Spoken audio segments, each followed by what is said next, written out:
Please welcome producers Sara Murphy, Alana Haim, and writer-director Paul Thomas Anderson.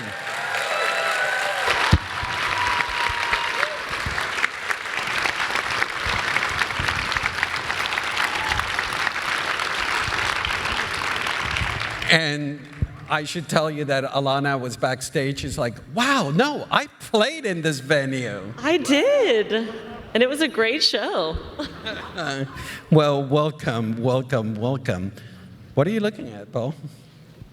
I'm looking at this theater, which is like my dream come true, really, because we don't have many of these left, and whenever I get in one, I really get choked up and get excited that they still exist, and it's amazing, really. Yeah.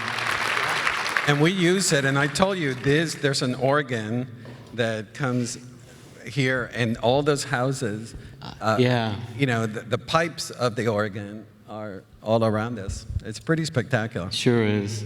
Yeah. So, Paul, last night I mentioned that this script of yours is so tightly structured, but critics and audiences say, "Oh, this is so loose and meandering." You know, how do you feel when you hear people describe the film, knowing that you structured everything so tightly?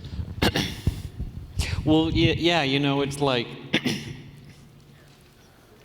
when your mom puts food in front of you and you eat it, she just wants it to be delicious, you know, but she also wants you to know, like, how much hard work she put into it, right? She's like, so it's funny because it's like the trick. You're supposed to, you know, I suppose at its best, a film can feel like simple or like events are just happening without an author kind of guiding it, but at the same time, an audience wants to be taken through something with purpose.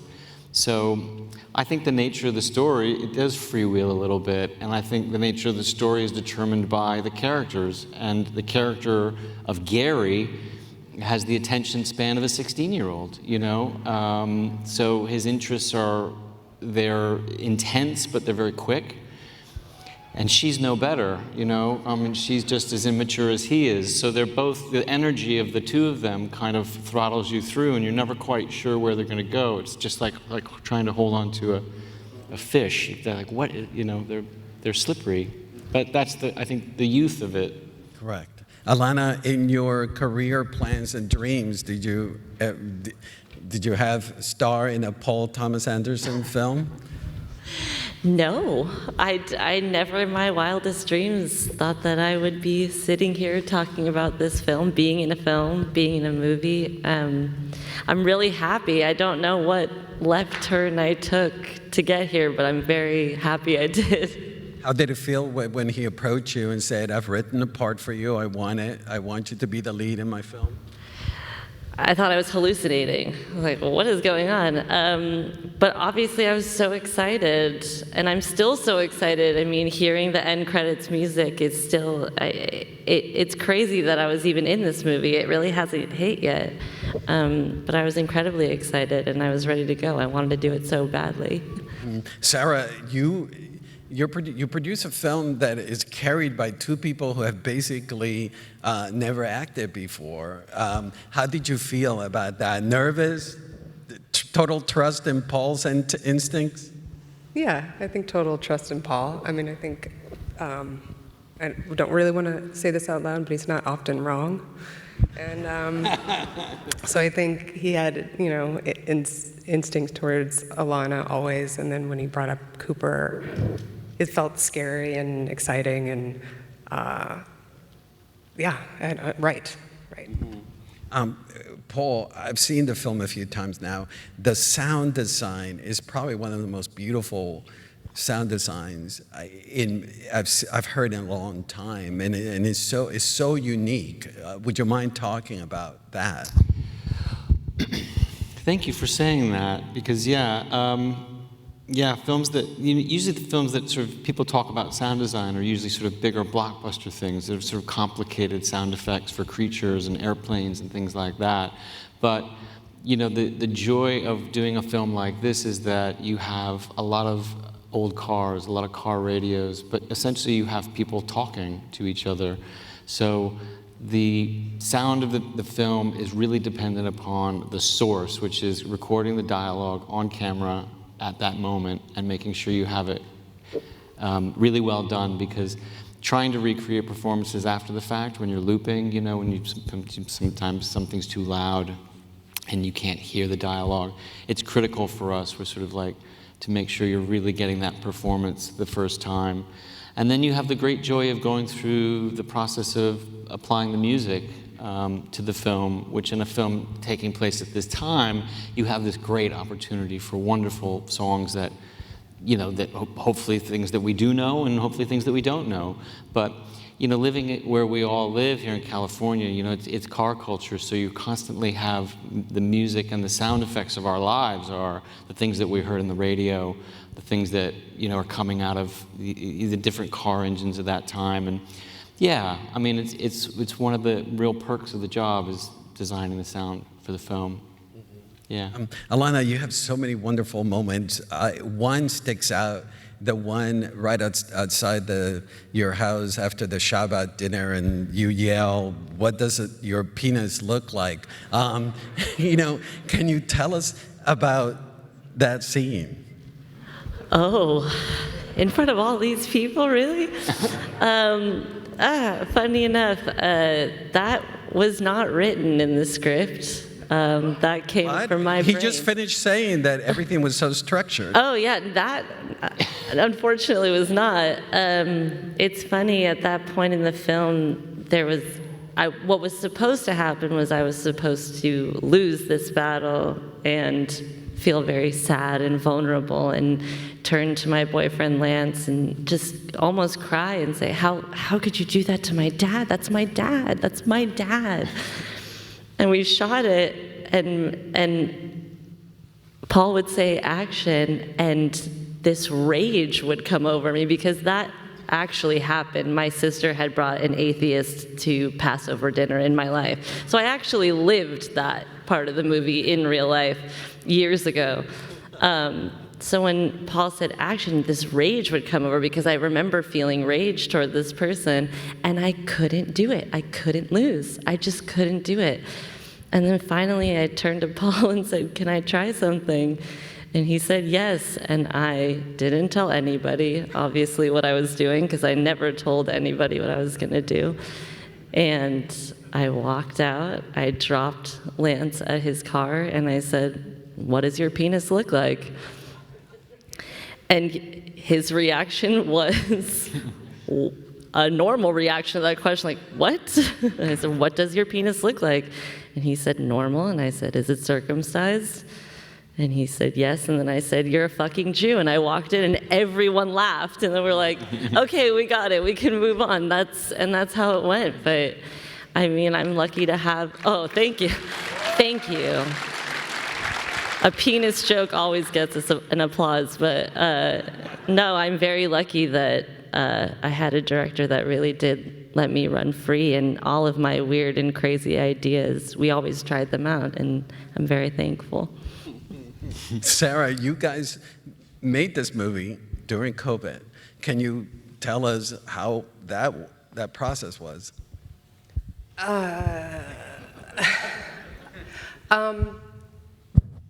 I mean, I think it was similar to everybody's process. It was a lot of learning systems, creating systems, adapting, constantly being scared. It was kind of everybody's first time back to work because we were at one of the first productions to go. So it was making sure everybody felt safe, but a lot of that was, you know, in how Paul originally built this thing, which is very familial. I mean, all of these are his friends and his kids' friends and his kids' friends' parents, and so it felt like we were creating something sort of safe and therefore exciting and able to be free and mobile.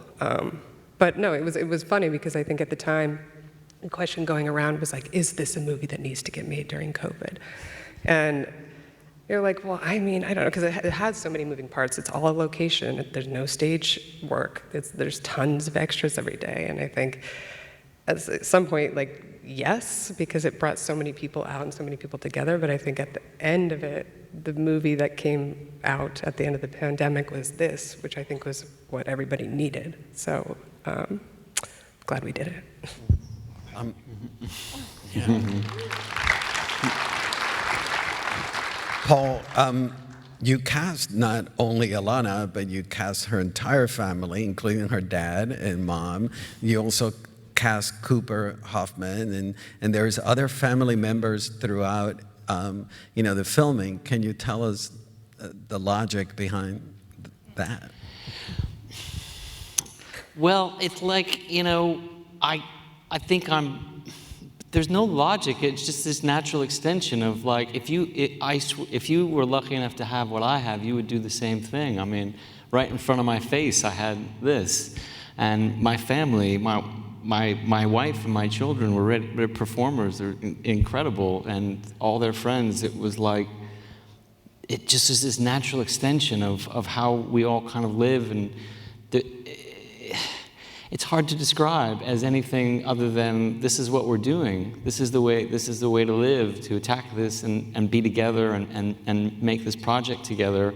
It seems impossible to think of it any other way now. And the joy of working together, I suppose that there was a pitfall possibly of that you all went and tried to create this great atmosphere, and then you all got there and you were miserable and you didn't have a good time, but we had a wonderful time. It was meant to be a summer project. We were meant to shoot it in the summer before the pandemic started. And then it became this wonderful double down on our ability to all see each other, to be with each other, to protect each other, to have a mission to accomplish each day, and to keep each other safe.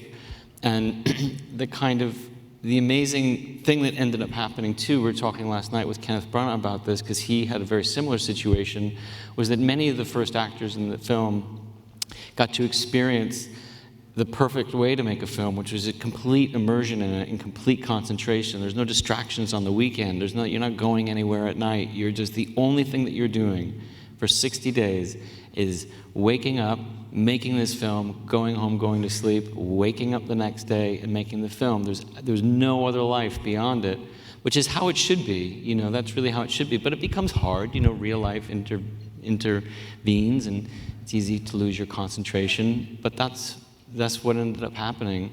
It was really kind of a wonderful time for all of us, and we're just lucky enough to have a record of it. Alana, I want to ask you about the truck sequence. I'm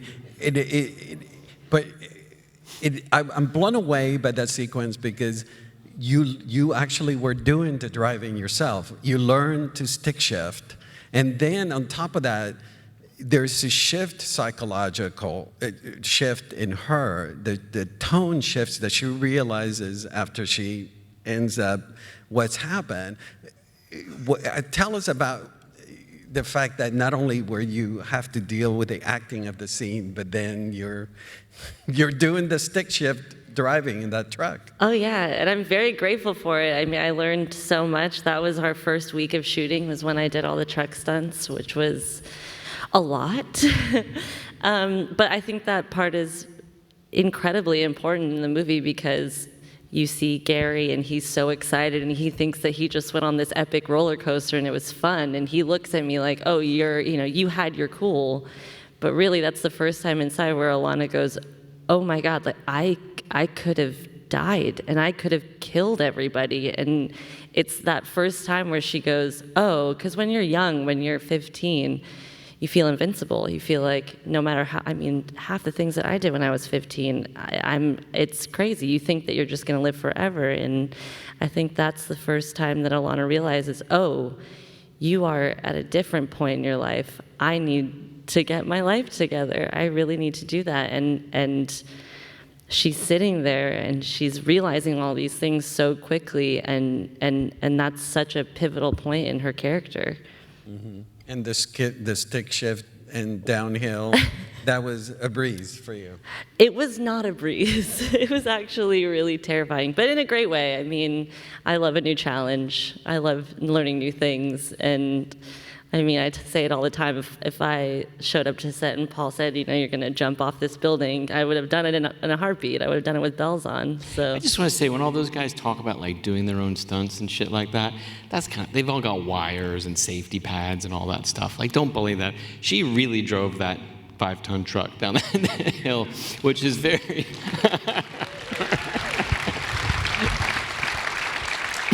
which is very unsafe and unadvisable, and you really shouldn't try that at home. I was going to say, we had a stunt team, we had safety, yes, we had it's very safe. It was very safe. I felt very safe. I love that, Sara. You have to Thank you, make Sarah. sure that people know. It was legal. Paul, working with Sean Penn, his voice, how did you guys work on, like, his voice is lower, right? His voice is lower. Working with Sean Penn is a dream come true. I wanted to work with Sean Penn, I suppose, like any other person, ever since I saw Jeff Spicoli walk into Mr. Hand's classroom, you know. It was like, one of these, that's like, you know, so it's been a dream, and this was finally this opportunity that we had. And the only thing that I did was share the inspiration with William Holden, was one of my favorite actors, and William Holden had a fantastic voice. I didn't have a conversation with Sean at all about doing a voice or anything else. I just trusted what he was going to do. He showed up, he got his hair cut, he sat down, and started talking like that, and I thought, good choice, you know? And that was it. And, you know, I've worked with so many different actors, and Sean has a reputation, and I think over the years, probably when he was younger, he certainly liked to stay in character and mess around and do all that kind of stuff. But at this point in his life, he was wonderful to work with, because he goes from having a conversation with you right here, and he's talking with the crew or whatever it was, and then action, and he goes, you know, like right there. He's kind of mastered his skill in such a way where he can just dive right into it immediately. That was one of the joys of my career, and I think Alana's career so far as well, is, yeah, we spent about 5 or 6 days with Sean Penn and Tom Waits at that restaurant, and it was pretty magical working with the two of them. Best days of my life. Yeah. It's a fantastic scene. Alana, was it in the script, all that running that you have to do, and you're doing it in flats? No. Sometimes in flats, but most of the time I was in heels, actually. These like chunky heels that were very hard to run in. Anytime Cooper complained, I'd be like, I'm wearing these shoes, you're wearing sneakers, get it together. No, I mean, the running was, again, such an important motif in this movie. I mean, we're constantly running. We're running away from each other. We're running towards each other. It depicts so much emotion by not saying anything. And it really did help me get into character. I mean, there were times that we would just run before a scene, because if you're so out of breath, you're not thinking about the lines. You're just thinking about, you know, you're way more present. And I love all the running. I mean, during it was hard. I'm not gonna lie, it was very hard. But seeing it, I mean, it's such an incredible action and movement. It's beautiful. And soundtrack, Sara, is so essential for this movie. Incredible soundtrack. Once he handed you his playlist, was it difficult for you to get permission to all this songs? No. Well, no. I would say it was terrifying getting that playlist. But no, I mean, I think at that point, the film had found its place and the music was all incorporated in it. I don't think there was ever a question about whether it was right or wrong or whether we were going to try to replace it. It was like, let's get it. Paul, the cinematography you did, you and your colleague, tell us about why did you have to have 2 cinematographers, including yourself in it? It's beautiful cinematography. Thank you. Well, it started a bunch of years ago, and it really came to fruition with all these smaller projects that we do with Alana and her sisters. Michael Bauman, who's a great gaffer, who I'd worked with for a number of years, we just started doing it together. We just sort of, we really enjoyed collaborating together, and we felt the strength to do it as a team. And so the first time we did it was on Phantom Thread, and that was it worked. It was a very successful collaboration, really, between Michael and I and the camera operator, first assistant camera, and our grip, Jeff Kunkel. So it's kind of, the two of us get credit because of the union rules, but really it's a five-headed monster when it comes to the cinematography of the film. You know, I'm like, you know, I get the kind of deciding vote, but it would be a mistake to kind of consider me really the cinematographer. It's a very socialist environment around the set when it comes to that job, and it's great because we're all. Yeah, you know, we don't have to try and talk a cranky cinematographer into anything. You know, we just kind of get on with it ourselves, and it's really it's a wonderful way of working, and I think we'll keep doing it. Yeah, you know, it's funny. There's always you see credits on films, and it's tricky because at its best, a film that's the best part of making a film, even if it turns out to be a turkey. If you've had a collaboration with people that you love, it's the reason why you do it. And so sometimes everybody's got a title, but I don't know, hopefully at its best, it all gets a bit liquidy, you know, that nobody feels precious about their job, and they feel open to anybody helping with their job, or that's really when you know you're working with people that you love and respect, that no one's precious about anything, and it's all a collaboration. Good ideas come from everywhere, and everybody supports each other. Yeah. And when did you decide that to be inspired by Gary's, you know, who's a real live person, yeah, and to make him the center of your film? Well, I decided, you know, I think I'd had all these stories that this real person in my life, Gary Getzman, who's the model for Gary's character, I had been filling myself up with them for years and years. I've known him for about 20 years through Jonathan Demme. And when Jonathan passed away in 2018, I started spending a lot more time with Gary. And that, right on the heels of Phantom Thread, and spending this time with Gary, and spending all this time with Alana, it just became a story to tell that really seemed joyous and right at my fingertips and important to do. That's my memory of how it all went down. Mm-hmm. Tim Matheson yeah. lived here in Santa Barbara, a good friend of the festival, and yeah. you know, and he's one of the characters. Tim Matheson is a good friend of Gary's because they were in Yours, Mine, and Ours with Lucille Ball. Mm-hmm. And Lucille Ball, yeah. Tim Matheson's big. There's a big tall kid with a buzz cut. Yeah, he had a buzz cut when all the other kids had long hair because he was in the ROTC, and they had to go to New York to promote Yours, Mine, and Ours, and the Ed Sullivan Show. So all the kids went, Gary and all these 18 kids, or there's 17 of them, and there was one missing. It was Tim Matheson. And Tim Matheson was in ROTC down in San Diego. And Lucille Ball said, well, we got to have Tim. I said, we can't. He's in training. He's in the Marines in 1968, right? And she said, that's bullshit. And she called Bob Hope. She said, Bob, I need to get me Timmy Matheson out of ROTC training. So a guy knocked in the middle of the night on Tim Matheson's door and said, Matheson, you're getting on an airplane. He got on they put him on a commercial flight. He had no idea where he was going in the middle of the night. And they flew him to the Ed Sullivan Show because Lucille Ball called Bob Hope and said so. That's a true story. It's a long one, but it was a good one. Yeah. Alana, how was it like working with your family in the film, and especially yelling at your dad? Scary. Honestly, it's scarier to yell at my dad than to drive that truck, let me tell you.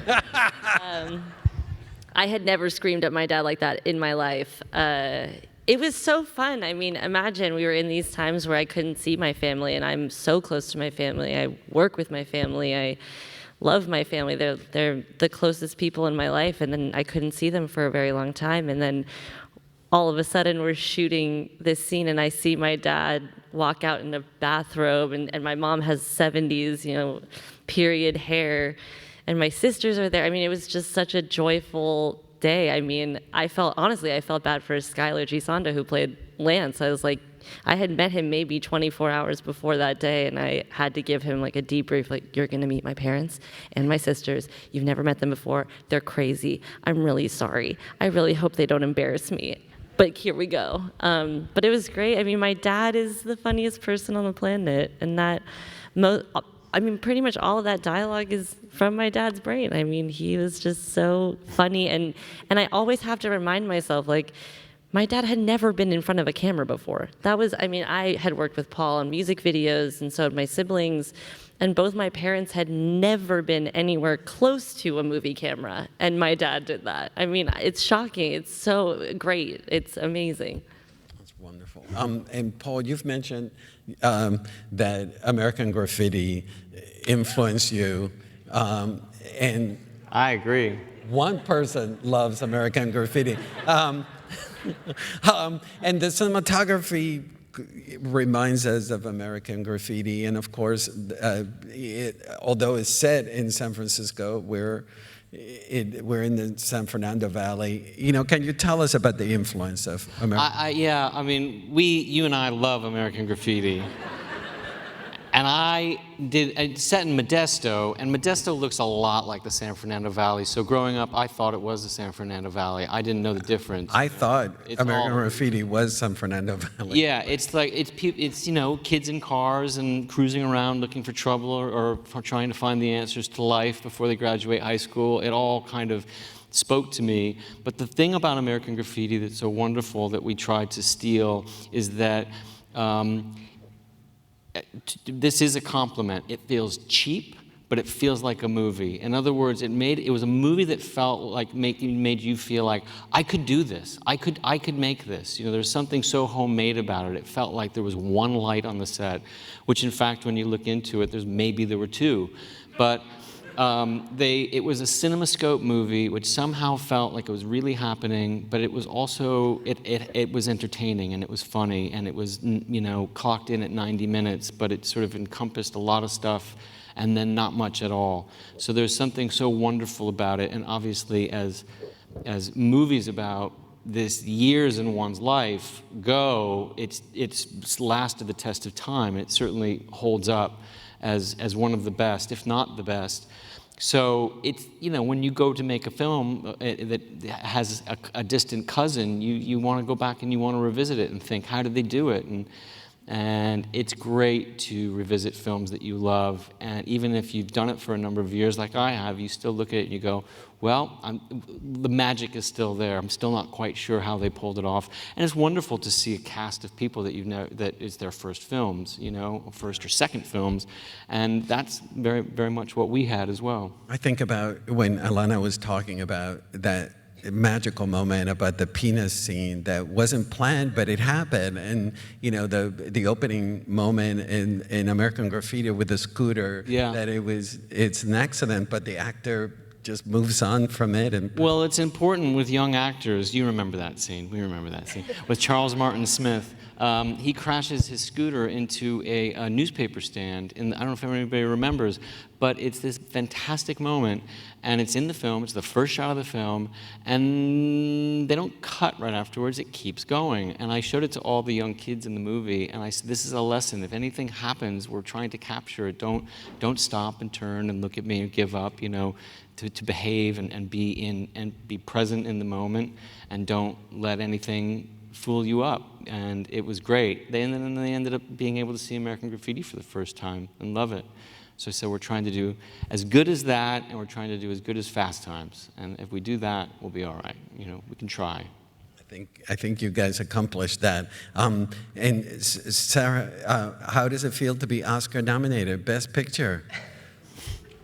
Oh, thank you. I mean,